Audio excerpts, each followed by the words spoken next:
دوستو آپ صلی اللہ علیہ وآلہ وسلم کی چند خوبصورت احادیث جو آپ کی زندگی کو بدل سکتی ہیں۔ آپ صلی اللہ علیہ وآلہ وسلم نے ارشاد فرمایا کہ اے ابو ہریرہ، جو چیز تجھے نفع دے اس کے لیے خوب کوشش کرنا، کاہلی نہ کرنا، سستی نہ کرنا، اور پھر اللہ سے مدد طلب کرنا، اور پھر اگر وہ نتیجہ نہ آئے جو تم چاہتے تھے تو کہنا جیسے اللہ کی رضا، اس کی رضا میں خوش ہو جانا، اگر مگر نہ کہنا، کیونکہ اگر مگر شیطان کا دروازہ کھول دیتا ہے۔ اور یہ حدیث بہت ہی کریٹیکل ہے۔ ہم اکثر بہت سارے کام تقدیر پر چھوڑ دیتے ہیں، جبکہ ہمارے نبی پاک کا ارشاد ہے کہ اس کام کے لیے جو آپ چاہتے ہو خوب کوشش کرو، کاہلی نہ کرنا، سستی نہ کرنا۔ اور پھر آپ صلی اللہ علیہ وآلہ وسلم نے ارشاد فرمایا کہ اللہ تعالیٰ کے 99 نام ہیں، یعنی 1 کم 100، اور جو انہیں یاد کر لے گا وہ جنت میں جائے گا۔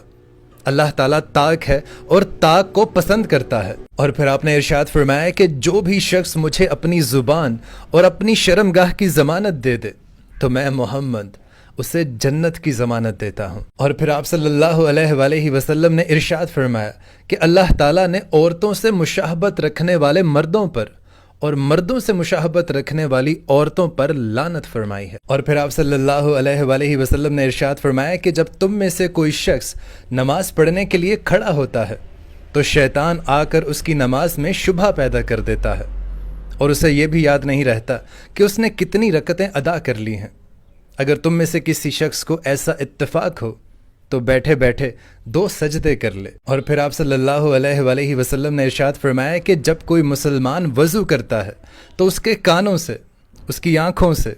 اور اس کے ہاتھوں سے، اور اس کے پاؤں سے سارے کے سارے گناہ نکل جاتے ہیں، اور جب وہ نماز کے لیے بیٹھتا ہے تو اس حال میں بیٹھتا ہے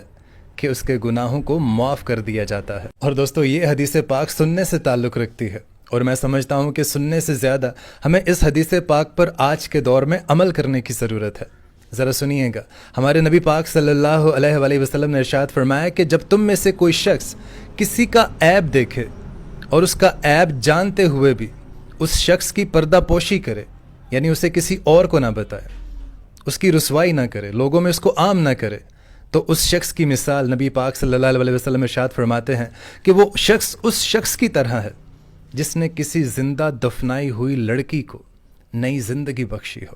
سبحان اللہ۔ اور پھر دوستو آپ صلی اللہ علیہ وآلہ وسلم نے ارشاد فرمایا کہ تم قیامت کے روز سب سے بدترین شخص